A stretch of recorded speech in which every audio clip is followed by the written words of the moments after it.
ପୁଣି ପାରିବାରିକ ଜୀବନ ଭୌତିକ ଯାହା କହନ୍ତି ମେଟେରିଆଲ ଫ୍ୟାମିଲି ଲାଇଫ, ପାରିବାରିକ ଜୀବନ ଭୌତିକ ସ୍ଥିତିରେ ଇଏ ବାଧା, ଇଏ ମନ ଇନ୍ଦ୍ର ନିଗ୍ରହ ଦିଗରେ ପ୍ରଧାନ ବାଧା। ପରିବାର ଭିତରେ ରହିଲେ ନାନା ଲୋକଙ୍କର ନାନା ପ୍ରକାର କଥା ଅଛି, ତାକୁ ଶୁଣିବାକୁ ପଡିବ। ନାନା ଲୋକଙ୍କ ନାନା ପ୍ରକାର ଯାହା କହନ୍ତି ଗୃହସ୍ଥ ଲୋକ ଅଛି, ତାର ଭାର୍ଯ୍ୟା ଅଛି, ତା ପିଲାପିଲି ଅଛନ୍ତି, ସନ୍ତାନ ଅଛନ୍ତି, ଭାଇ ବନ୍ଧୁ କୁଟୁମ୍ବ ଅଛନ୍ତି, ନାନା ପ୍ରକାର ମନୋବୃତ୍ତି ଅଛି।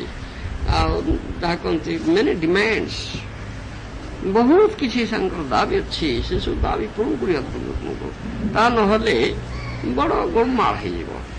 ସେମାନେ ନାନା ପ୍ରକାର ଗଣ୍ଡଗୋଳ ସୃଷ୍ଟି କରିବେ, ଆଉ ତୁମେ ଶାନ୍ତିରେ ରହିପାରିବ ନା, ସବୁବେଳେ ଅଶାନ୍ତି। ସେଥିପାଇଁ ଏଗୁଡିକରୁ ମୁକ୍ତ ନହେଲେ ତୁମର ମନ ସ୍ଥିର କରିବ କେମିତି ବହୁତ ପଦାରବିନ୍ଦରେ। ତୁମେ ଚାହୁଁଛ ବହୁତ ପଦାରବିନ୍ଦରେ ମନ ସ୍ଥିର କରିବା ପାଇଁ, କିନ୍ତୁ କରିପାରୁନା। ଏସବୁ ପ୍ରତିବନ୍ଧକ ଅଛି, ଯେହେତୁ ପରିବାର ଭିତରେ ରହିଛ। ପ୍ରତିଦିନ ସକାଳୁ ଉଠିଲା କ୍ଷଣି ନାନା କଥା ଆସି ଯା ପହଞ୍ଚି ଯାଉଛି। ଯାହା ତୁମେ ଚାହୁଁନା ସେ ପ୍ରକାର ପରିବେଶ, ସେ ପ୍ରକାର ସମସ୍ୟା, ସେ ପ୍ରକାର ପରିସ୍ଥିତି ଭୁଲି ଯାଉଛି, ବ୍ୟତିବ୍ୟସ୍ତ ହେଇଯାଉଛି। ସେଥିପାଇଁ ବହୁ ସମୟରେ ଦେଖାଯାଏ ଏପରି ବ୍ୟତିବ୍ୟସ୍ତ ହେଇ ପାରିବାରିକ ବାଧା ସମସ୍ୟା ସମାଧାନ ନ କରି ଅନେକ ପରିବାର ତ୍ୟାଗ କରୁଛନ୍ତି, ବାଧା ଯୋଗୁଁ ତ୍ୟାଗ କରୁଛନ୍ତି। କିନ୍ତୁ ମନଟାକୁ ଯଦି ତୁମେ ସଂଯମ ନ କରିଥିବ, ଇନ୍ଦ୍ରମାନଙ୍କ ମନକୁ ନିଗ୍ରହ ନ କରିଥିବ, ଅର୍ଥାତ୍ ବିଷ ଚିନ୍ତା ବିଷ ଭୋଗ କାମନାରୁ ହଟେଇ ନଥିବ, ଖାଲି ହଟେଇ ଦେଲେ ଚଳିବ ନା। ମନ ଭିତରେ ନିଯୁକ୍ତି ଦରକାର। ମନ କୃଷ୍ଣ ପଦାରବିନ୍ଦରେ ନିଯୁକ୍ତ ହେବ, କୃଷ୍ଣ ଚିନ୍ତା କରିବ, କୃଷ୍ଣ ନାମ ଗୁଣ କୀର୍ତ୍ତନ କରିବ, ସେଥିରେ ଆନନ୍ଦ ହୋଇଅଛି। କୃଷ୍ଣଙ୍କ ସେବାରେ ନିଯୁକ୍ତ ହେବ। ଋଷିକେଣ ଋଷିକେଶ ସେବନ ଭକ୍ତି ଉଚ୍ୟତେ। ରୂପ ଗୋସ୍ୱାମୀ ଭକ୍ତିର ଷୋଳ ସଂଜ୍ଞା ଦେଇଛନ୍ତି। ତୁମର ମନ ଇନ୍ଦ୍ରମାନଙ୍କୁ ଋଷିକେଶଙ୍କ ସେବାରେ ଲଗା, ତାଙ୍କୁ ସେବାଇ ତାଙ୍କୁ ନିଯୁକ୍ତି ଦରକାର। ତାଙ୍କୁ ନିଯୁକ୍ତି ନଦେଲେ ସେମାନେ ଆହୁରି ଗଣ୍ଡଗୋଳ କରିଦେବେ। ମନ ଇନ୍ଦ୍ରିୟ ଯାହା ମନ ଇନ୍ଦ୍ର ନିଯୁକ୍ତ ନୁହନ୍ତି, ନ ଏନଗେଜମେଣ୍ଟ, will become mad, ସେ ପାଗଳ ହେଇଯିବ। ଆଉ ସେମାନେ ଯାହା କହନ୍ତି ବଡ଼ ରିଭଲ୍ୟୁସନ ସୃଷ୍ଟି କରିଦେବେ। ସେଥିପାଇଁ ତାଙ୍କ ନିଯୁକ୍ତି ଦରକାର। ଆଉ ସର୍ବୋତ୍ତମ ପନ୍ଥା ହେଉଛି ଋଷିକେଶ ସେବନ। ସେ ଋଷିକେଶ ଭଗବାନ କୃଷ୍ଣଙ୍କର ସେବାରେ ନିଯୁକ୍ତ କରିବା ମନ ଇନ୍ଦ୍ରିୟ। ଋଷିକ ଶବ୍ଦର ଅର୍ଥ ହେଉଛି ଇନ୍ଦ୍ରିୟ। ଭଗବାନଙ୍କର ଏକ ନାମ ହେଉଛି ଋଷିକେଶ। ସେ ଭକ୍ତ ଯିଏ ଶରଣାଗତ ଭକ୍ତ, ତାଙ୍କର ମନ ଇନ୍ଦ୍ରକୁ ସେ କଣ୍ଟ୍ରୋଲ କରନ୍ତି, ନିୟନ୍ତ୍ରଣ କରନ୍ତି, ତାଙ୍କର ପ୍ରଭୁ। ସେଥିପାଇଁ ନାମ ହେଉଛି ଋଷିକେଶ। ତୁମେ ଋଷିକେଶ ଋଷିକ ଧୋଇଆ। ଶିଳ ଭକ୍ତି ବିନୋଦ ଠାକୁର ଗୋପୀନାଥ ପଦ୍ୟରେ କଥା କହିଛନ୍ତି, ଆପଣ ଋଷିକେଶ, ଆପଣ ମୋର ମନ ଇନ୍ଦ୍ରିୟକୁ ନିୟନ୍ତ୍ରଣ କରନ୍ତୁ। ମୁଁ ବହୁ ପ୍ରଚେଷ୍ଟା କଲି ମୋର ଏଇ ମନ ଇନ୍ଦ୍ରିୟକୁ ନିୟନ୍ତ୍ରଣ କରିବା ପାଇଁ, କିନ୍ତୁ ପାରିଲିନି। ହାର ଯେ ମେନେଛି ଆମେ, ମୁଁ ହାରି ଯାଇଛି, ମୁଁ ହାର ମାନି ଯାଇଛି। ଏମାନଙ୍କୁ ପୁଷ୍ପିନ କାଳେ ନିୟନ୍ତ୍ରଣ କରିପାରିଲି ନାହିଁ। ତୁ ଋଷିକେଶ ଋଷିକ ତମେ ତାର ସଂସ୍କୃତି ଗଳେ, ଆପଣ ଋଷିକେଶ, ତେଣୁ ମୋର ଏ ଦୁଷ୍ଟ ମନ ଇନ୍ଦ୍ରକୁ ଆପଣ ନିୟନ୍ତ୍ରଣ କରନ୍ତୁ। ମତେ ଏ ଘୋର ସଂସ୍କୃତିରୁ ଏ ଭୌତିକ ସ୍ଥିତି ଉଦ୍ଧାର କରନ୍ତୁ। ଏ ପ୍ରାର୍ଥନା ଶେଷ। ମନ ଯେ ପାଗଳ ମୋର ନା ମାନେ ଶାସନ, ମନଟା ପାଗଳ ଶାସନ ମାନୁନି ଜମା। ସେଥିପାଇଁ ଶ୍ରୀମଦ ଭଗବତ ଗୀତାରେ ସେ କଥା ସ୍ୱୀକାର କରାଯାଇଛି। ମନ ଦୁର୍ନିଗ୍ରହ, ଦୁର୍ନିଗ୍ରହ ନିଗ୍ରହ କରିବା କଷ୍ଟ, ବଡ଼ ଚଞ୍ଚଳ। ବାୟୁରୀବ ସୁଦୁଷ୍କରଂ, ଅର୍ଜୁନଙ୍କ ପରି ଯୋଦ୍ଧା ଏ କଥା କହିଛନ୍ତି। ବାୟୁକୁ ପ୍ରବଳମାନ ବାୟୁକୁ ତୁମେ ହାତ ମୁଠାରେ ବନ୍ଦ କରି ତାର ଗତିରୋଧ କରିବାକୁ ଚେଷ୍ଟା କରେ, ଅସମ୍ଭବ ବ୍ୟାପାର। ତଦ୍ରୂପ ଭାବେ ଏ ଚଞ୍ଚଳ ମନ, ଅବାଧ୍ୟ ମନକୁ ନିଗ୍ରହ କରିବା ଅସମ୍ଭବ ବ୍ୟାପାର, ହେଇପାରିବ ନା। এই কথা କହିଛନ୍ତି ଭଗବାନ କୃଷ୍ଣ ବି ସ୍ୱୀକାର କରୁଛନ୍ତି। ଅସଂଶୟ ମହାବାହ ମନ ଦୁର୍ନିଗ୍ରହ ନିଶ୍ଚୟ କଥା, ନିଃସନ୍ଦେହ ଭାବରେ ସତ୍ୟ କଥା। ମନଟା ଦୁର୍ନିଗ୍ରହ ଗୋଟେ ଚଞ୍ଚ, କିନ୍ତୁ ଅଭ୍ୟାସ କୁହନ୍ତି ବୈରାଗ୍ୟ ନିହାତି। ବୈରାଗ୍ୟ ଅଭ୍ୟାସ କର, ବାରମ୍ବାର ଅଭ୍ୟାସ କର। ସେଥିପାଇଁ ବୈରାଗ୍ୟ ଅଭ୍ୟାସ କରିବା ପାଇଁ ହେଲେ ତେଣୁକରି ଫ୍ୟାମିଲି ଲାଇଫ୍ ଦୂରେଇ ଯିବା ପାଇଁ ପଡ଼ିବ। ତା ନହେଲେ ଫ୍ୟାମିଲି ଭିତରେ ରହି ବୈରାଗ୍ୟ ଅଭ୍ୟାସ କରିପାରିବ ନା। ଏମାନେ କରିବାକୁ ଦେବେ ନା। ତୁମେ ଯଦି ଫ୍ୟାମିଲି ଭିତରେ ରହି ବୈରାଗ୍ୟ ଅଭ୍ୟାସ କରିବ ଆହୁରି ଗଣ୍ଡଗୋଳ ସୃଷ୍ଟି ହେବ। ତୁମ ବୈରାଗ୍ୟ ଫୈରାଗ୍ୟ ସବୁ ଭାଙ୍ଗି ଚୁରମାର କରିଦେବେ, କିଛି ରଖିପାରିବ ନାହିଁ, କରିପାରିବ ନା। ଇଏ ନିଶ୍ଚିତ କଥା, ସ୍ୱତ ସିଦ୍ଧ କଥା। ମହାଜନ ଯେ କହିଲେ ସତ୍ୟ ମାନି ମହାଜନ କଳ୍ପେ ମହାଜନ ସୂତ୍ରେ ସାଧୁ ମହାଜନ ସୂତ୍ରରେ ନାଟମୁନି କହୁଛନ୍ତି। ଶ୍ରୀମଦ ଭାଗବତମ ପ୍ରମାଣମୂଳ ବିଶୁଦ୍ଧ ପ୍ରମାଣମୂଳ ଗ୍ରନ୍ଥ ଭାଗବତରେ କଥା କୁହାଯାଉଛି ନା। ଏଥିରେ ଭୁଲ ଭଟକା କିଛି ନାହିଁ, ସ୍ୱତ କଥା ଏଗୁଡ଼ା ନିହାତି ସତ କଥା, ନିଶ୍ଚିନ୍ତ ଭାବରେ ସତ ସିଦ୍ଧ ଅଭ୍ରାନ୍ତ ସତ୍ୟ, କିଛି ଭୁଲ ଭଟକା ନାହିଁ, କଦାପି ତୁମେ କରିପାରିବ।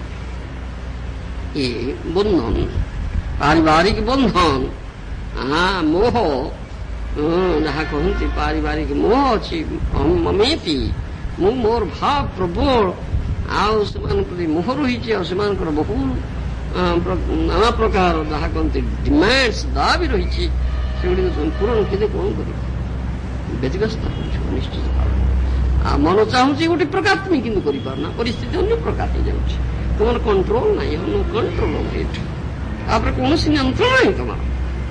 ସେଥିପାଇଁ ସମସ୍ତେ କଥା ସ୍ୱୀକାର କରନ୍ତି, ଆମର ମନଟା ଆମର ନୁହେଁ, ଆମେ କଣ୍ଟ୍ରୋଲ କରିପାରିବା ନା, ପରିସ୍ଥିତି ଆମ ନିୟନ୍ତ୍ରଣରେ ନାହିଁ, ପରିସ୍ଥିତି ଅନ୍ୟ ପ୍ରକାର।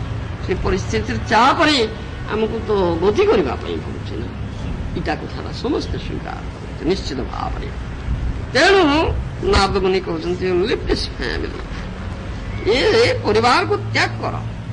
ଏ ତ୍ୟାଗ ନ କଲେ କଦାପି ମନ ସଂଯମ ତୁମେ କରିପାରିବ ନା, କଦାପି କରିପାରିବ ନା, ନିଶ୍ଚିତ କଥା।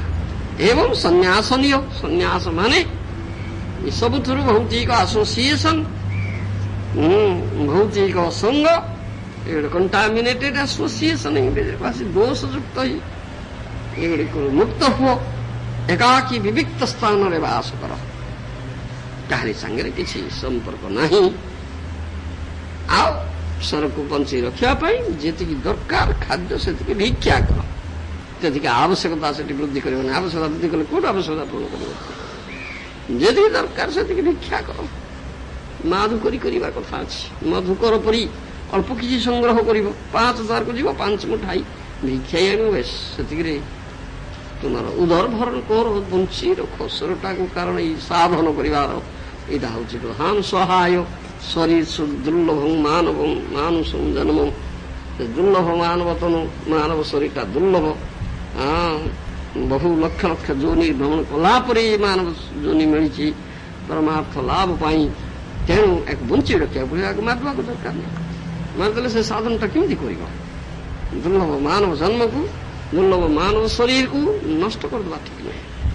ତା ସାଧୁ ମହାଜନ ମାନେ ଶ୍ରୀମନ୍ତ ଚୈତ୍ର ମହାପ୍ରଭୁ କହିଛନ୍ତି ଯେ ନଷ୍ଟ କଲେ ଶରୀରକୁ ଲାଭ କି ଅଛି? ସାଧନ କରିବ କୃଷ୍ଣ ପ୍ରାପ୍ତି ହବ, ଆଉ ନଷ୍ଟ କରିଦେଲେ ତ କୃଷ୍ଣ ପ୍ରାପ୍ତି କି ହବ?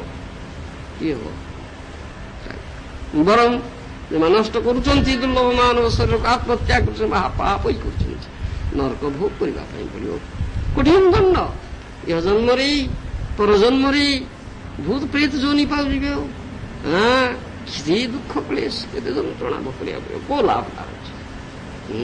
କିନ୍ତୁ ଏଇ ସାଧନ କରି ପରମାର୍ଥ ଲାଭ ପାଇଁ ଉଦ୍ଦିଷ୍ଟ ଏ ଦୁର୍ଲଭ ମାନବ ଯୋନି ଆଉ ବଞ୍ଚି ରହ, ସେ ଲାଭ ପାଇଁ ବଞ୍ଚିବା, କାମ ସୁନେନ୍ଦ୍ର ପ୍ରୀତି ଲାଭ ଜୀବିତ ଲାଭ ଜୀବସ୍ୟ ତତ୍ତ୍ୱ ଜିଜ୍ଞାସା ନାର୍ଥଦସ୍ୟ କର୍ମ ବି, ଏ ଶ୍ରୀମଦ ଭାଗବତରେ କୁହାଯାଇଛି। ସେ ଶ୍ରେୟ ଲାଭ ପାଇଁ ବଞ୍ଚ, ତୁମେ ଇନ୍ଦ୍ର ପ୍ରୀତି କରିବା ପାଇଁ ବଞ୍ଚ ନା, ଏଇଟା କଥା କୁହାଯାଇଛି। ଶ୍ରେୟ ଲାଭ ଯେ ପରମାର୍ଥ ଲାଭ, ସେଥିପାଇଁ ଆମେ ବଞ୍ଚିବା, ସେଥିପାଇଁ ଈଶ୍ୱରଟାକୁ ରକ୍ଷା କରିବା ପାଇଁ ପଡ଼ିବ। ଏଇ ଶରୀରରେ ଏଇଟା ଲବ୍ଧ ହବ, ଏଇ ସାଧନ ଏଇ ଶରୀରରେ କରାଯାଇପାରିବ, ମାନବ ଯୋଉ ଶରୀର, ଅନ୍ୟ ଶରୀରରେ ନୁହେଁ, ପାରିବ ନାହିଁ ସାଧନ। ସେଥିପାଇଁ ଶରୀରଟାକୁ ନଷ୍ଟ କରିବାର କଥା ଜମା ନାହିଁ। ଦୁର୍ଲଭ ମାନବ ଶରୀର ମିଳିଛି, ଯୋଉ ସାଧନ କରିହବ, ଦିଆଯାଇଛି ସୁଯୋଗ, ସେ ସୁଯୋଗଟା ହାସଲ କର। ଏ ଚଲାଖି ଲୋକ, ଇଣ୍ଟେଲିଜେଣ୍ଟ ପର୍ସନ, ବୁଦ୍ଧିମାନ ବ୍ୟକ୍ତି ତା କରେ। ମୂର୍ଖ ଏ ଦୁର୍ଲଭ ମାନବ ଶରୀରକୁ ନଷ୍ଟ କରୁଛି, କମିଟିଂ ସୁଇସାଇଡ୍, ଆତ୍ମହତ୍ୟା କରିବେ, ତା କଥା କୁହାଯାଉଛି। ଭଜନ କରିବା ପାଇଁ ମିଳିଛି, ଈଶ୍ୱର ତମେ ଭଜନ କରିବ, ଭଜନ କଲେ କୃଷ୍ଣଙ୍କୁ ପାଇବ, ସେବା ହିଁ କଲେ ତାଙ୍କୁ ପାଇବ। ଈଶ୍ୱରଟା ସେବା କରିବା ପାଇଁ ମିଳିଛି କୃଷ୍ଣଙ୍କର, ନଷ୍ଟ କରିଦେଲେ କଣ କୃଷ୍ଣ ମିଳିବେ? ବରଂ ପାପ ହେଇପାରିବ, ନରକ ହେଇଯିବ। ଏପରି କରାଯାଏ ନା। ସେଥିପାଇଁ ନାରଦ ମୁନି କହୁଛନ୍ତି ଏ ଫ୍ୟାମିଲି ଲାଇଫକୁ ତ୍ୟାଗ କରିବା ପାଇଁ ପଡ଼ିବ, ସଲିଟାରୀ ବିବିକ୍ତ ସ୍ଥାନରେ ବାସ କରିବା ପାଇଁ ପଡ଼ିବ, ଭିକ୍ଷା ସଂଗ୍ରହ କରିକି ଯେତିକି ଦରକାର ବଞ୍ଚିବା ପାଇଁ ସେତିକି ସଂଗ୍ରହ କର, ବଞ୍ଚିବାକୁ ସାଧନ କର। ତା ନହେଲେ ତୁମେ ତୁମର ମାନବ ଜୀବନ ଯୋଉ ଉଦ୍ଦେଶ୍ୟ ଆଉ ସାଧନ କରିପାରିବ ନା। ମନ ସଂଯମ କରିବାର ଏଇଟା ଉପାୟ, ମନ ସଂଯମ କରିବାର ଉପାୟ।